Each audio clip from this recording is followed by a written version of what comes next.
now we're in the process of constructing a new 285-foot seawall. The existing seawall, which was built in the 1930s, will be replaced and used to anchor a new 285-foot seawall. Excavation to the depth of the footer is done to determine ground composition. And it's sheet pile constructed. A sheet pile is a steel piling, and it's 25 feet long. And like I said, 2'6" wide, and it's driven into the ground, acting as a wall.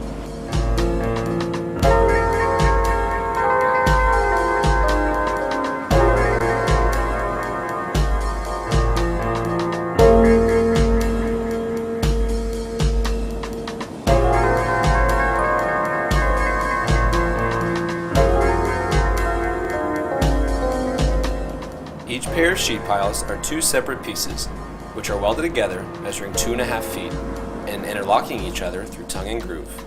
A sheet pile is set with the 2,500-pound hydraulic pneumatic hammer that sits on top of the sheet piling, and there's a power unit that sets off to the side, which pumps the hydraulic oil into it to make it work.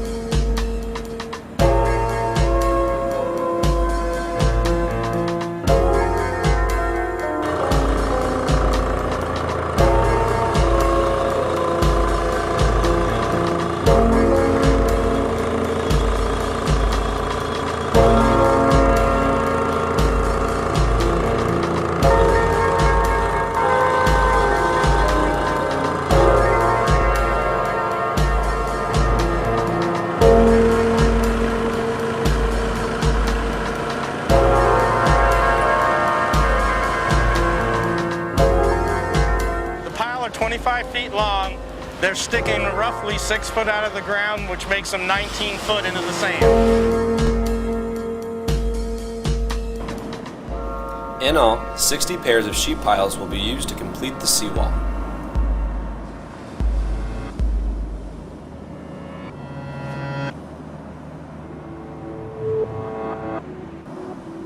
The footer at the bottom, they dig out and they have to work with the tides, so it's at low tide. The tide pool and constant waves make digging challenging, but workers keep moving along the 285-foot stretch. They have two 2-inch pumps. They keep it pumped out. They have to work with the tide, so they keep it pumped out, and then as soon as it's all pumped out, and they build a sand berm in front of it to protect it from the waves, and that gives them enough time to get the rebar all placed, cleaned, and poured.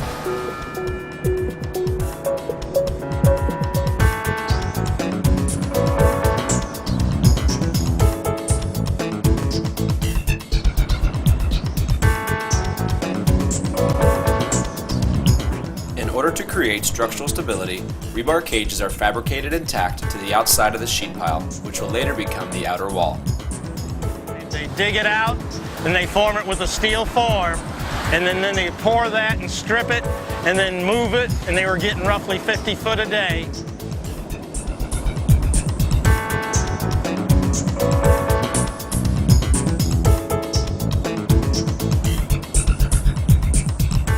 The footers are poured at 4 to 5 feet tall, with the bottom of the footer to be at an elevation of -2.5 NAVD.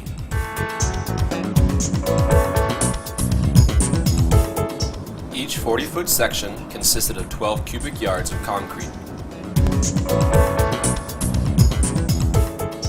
The soil grout anchors basically hold the wall stable.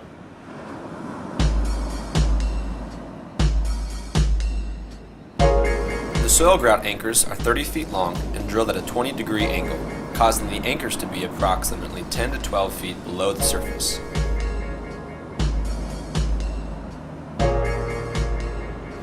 It's a steel rod encased within PVC tube, and then they fill it full of grout.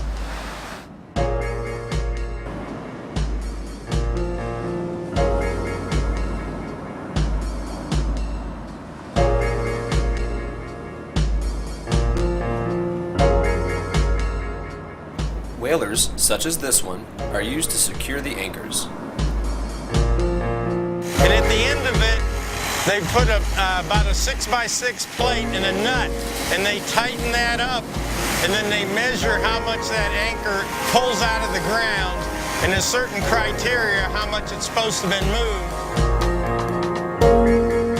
And then after it passes the test, they take it loose, they tack the washer and the nut on it, and it's poured in the beam. Well, now that the sheet pile are all formed, as you can see in your picture, they build a platform all the way around it, and that supports the beam forms. Rebar cages are also used to reinforce the structural stability of the beam form. It's formed like a beam on a house or in a high-rise or anywhere else. It has snap ties through it that holds the plywood sides in place. It's anchored to the sheet piling with studs that are welded to the wall to hold it in place, and then cleats across the top, and then they pump it full of concrete.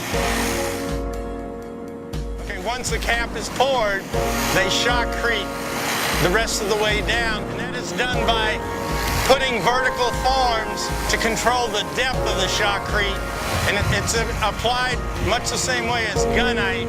It's a ready mix concrete, and then it's pumped onto the wall pneumatically with a nozzle, and then it's done in layers and they trowel it off. Approximately 150 yards of shotcrete was used to complete the face of the seawall.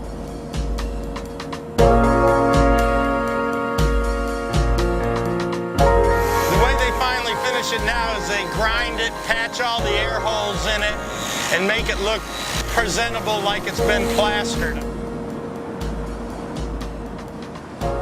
When the project is complete, a smooth, seamless seawall will be the result. The new seawall is poised to last another 80 years, much like its predecessor.